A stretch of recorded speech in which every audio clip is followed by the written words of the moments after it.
Do you get tired of the mundane only to have some random thing come in and just mess your whole freaking life up? Well, you're in luck because today's episode, we're going to be talking about how to embrace randomness. This is the Existential Stoic podcast. I'm Randy. That's Danny. What's going on, Danny?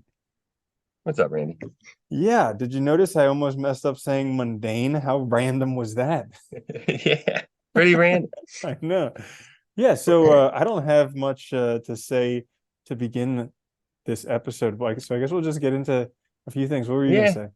I was gonna say, it is funny that we all appreciate like when random things happen, sometimes when they're positive, but we also all really want consistency and regularity. So it is like there is a kind of contrast there, you know? Well, I only want the good randomness. Like I want to win the car, win the lottery, win these things, have great I don't things want the fall my way. tree falling on the house. Yeah, but then the difficulties in life, it's like I can't freaking bear it. And yeah, it's You know, crazy. it's already hard enough, and then when those things happen, it's like, ugh, you Yeah, it can't do was it. as I was reading about patience today, and it's like, they say there's I three couldn't even types of get through it. patience. One, like interpersonal patience, two, dealing with things in life, and three, like in the attainment of your goals. And it's like those dealing in things with life when you have these random things handed to you that just suck. They do. It's hard. So, anyways, All right. we're each going to give a few tips for how to embrace randomness, which would be the opposite of running away from it. So, right? Because if you ever have a cat that won't leave you alone, just like hug it and don't let go, and then it'll take off. And it's Yeah. like, It's like, oh so, God, you wanted to see. yeah. So that being said, my first one, how to embrace randomness, is lean into it. So Hmm. oftentimes we have these things happen and we may not like them, and we like dip our toe in it, instead of just dipping your toe in it, because there's nothing you can do about it anyways. Just lean into it, just go full force, hug the cat, and then eventually it'll run away, or maybe you'll both have some type of thing that you might enjoy. I like that one too, though, because there is truth to leaning in, because if you're not leaning in, you're avoiding, right? Or you're ignoring, or you're trying to run away from, and so you're never really dealing with it either. And I think like if you lean into it, like, yeah, some of the random things that happen are bad, but you also show yourself that you can handle it, and then it's not so bad the next time.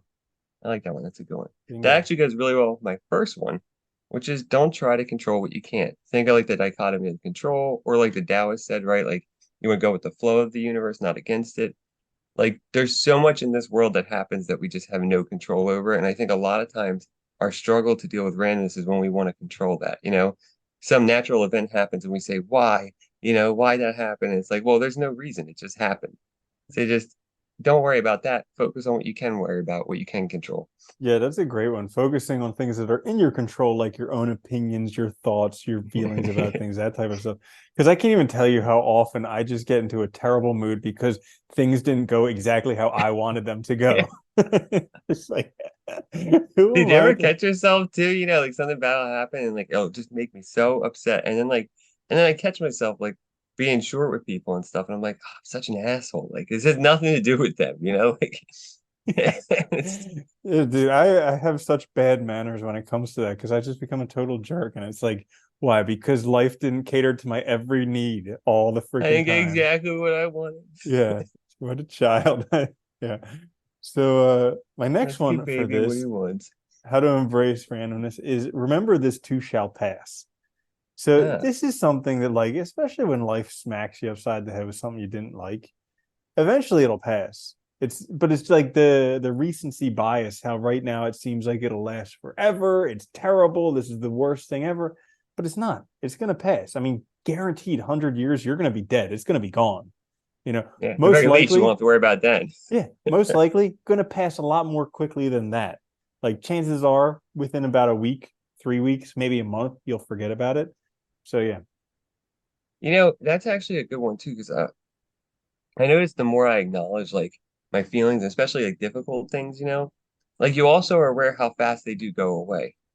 And like, but when you're having that experience or when the thing happens, it feels like it's gonna last forever and it's hard and you get frustrated. But like, you're right. If you just remind yourself that, like, yeah, it might suck for a little bit, but it will pass and things will be fine again later and you'll be all right. And It's it's a good way to keep yourself calm, in perspective.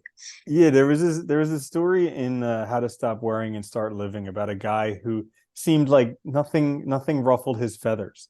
And somebody asked him why. And he's like, well, whenever I have something that I'm worrying about, I take out a sheet of paper and I write it down. And then I put it in my drawer and I close the drawer. And I look back 2 weeks later and see if it's still bothering me. And if it's still bothering me, then I put it back in the drawer for another 2 weeks. And then I look again. And eventually, he's like, eventually, everything just works itself out. Like, it's not like I need to do anything. So why bother worrying? It is a great way to handle things you have no control over too. Just write them down, like check up on them. Mm-hmm. Hey, it's gone, or whatever. That's actually a really good idea. Yeah, right. Try that. My second one for how to embrace randomness is actually meditate. Like I noticed personally, a big part of meditation is just allowing yourself to sort of see what thoughts rise up, right? And deal with those sort of like psychic knots and problems that within your own mind. And I think doing that, calming your mind and having it or giving yourself time throughout the day to calm your mind makes you way more able to deal with the random things in life because you're not so stressed and like all over the place in your head all the time. You have the sort of mental prowess to deal with these things as they come up and not lose your shit. Yeah, and also you learn how to just like bear witness to it and sit with it because Yeah. guaranteed these random things come up and you want to deal with them immediately, but you can't. And so, like, No. you know, meditation, you have all these things come up that you can't deal with while you're sitting and meditating. So you just kind of have to sit with them. Yeah. Let it go. Bingo.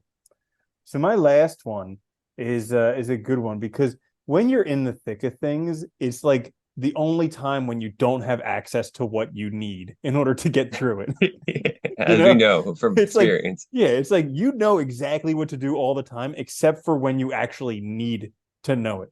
So, Yeah. my last one would be think of what advice you would give your friend. And I can't even tell you how often this helps me out because I'll be stuck in a problem. I'll be like, there's no freaking way out. This is terrible. And I'd be like, wait, hang on. If this happened to Danny, what would I say to him? Oh, yeah, duh. Okay, that makes sense. And then I'd be like, okay, I'll do that. And it works. It's funny though, I do that all the time too, because it does work really well. We're so hard on ourselves and we're so irrational and unrealistic with ourselves, and how we like talk to ourselves and handle ourselves. And it's funny, Aristotle mentioned that in the Competent Ethics that your friend is another self, and it's easier to evaluate and kind of get perspective on an outside, like from an outside perspective, on somebody else's actions. So like just flipping that perspective helps so much in thinking about your own life and how you're responding to things. That's a really good one. I think people should keep that in mind. My last one is allow room for randomness in your plans. I think I know from experience, all the people I know that freak out the most when things go awry is the ones who plan for everything and try to make sure that everything goes according to plan specifically. So, because it's Yeah, bound to like fail. You can't control Bridezilla. everything. Yeah, yeah. You can't control everything, dude. Stuff's gonna happen no matter what you do. You're dealing with like unknown variables. So just when you're planning, try not to account for everything. Leave some room for randomness, whether it's like a day on your vacation that you have nothing scheduled, so you can just kind of do whatever and see what happens, or like, something like that. Just give yourself a little bit of space for it, and then it's not so bad when it happens. Yeah, that's a great one. That reminds me of the book, there's something about stopping Out of hurry. something about something. Maybe it was a DVD or a tape. I'm not exactly sure. But anyway, yeah, because we get into these problems because we're in such a hurry. And Yeah. if we weren't in such a hurry, it wouldn't be a big deal. And then we would just be able to be okay with it. So that's a great one, scheduling time for this stuff to come up. Well, it's funny too, because we always act like too, it's like a big disaster when things don't go exactly as we wanted them to go. And it's like, Hmm. is it though? Hmm. Probably not. Yeah. I wonder what it was like before clocks. Like 1300, Right? 1300 after Christ was when clocks came out. Before Yeah. then, the sun comes up and the sun goes down. That's your day. And the day gets longer and shorter as the year progresses, which is interesting too. Hmm.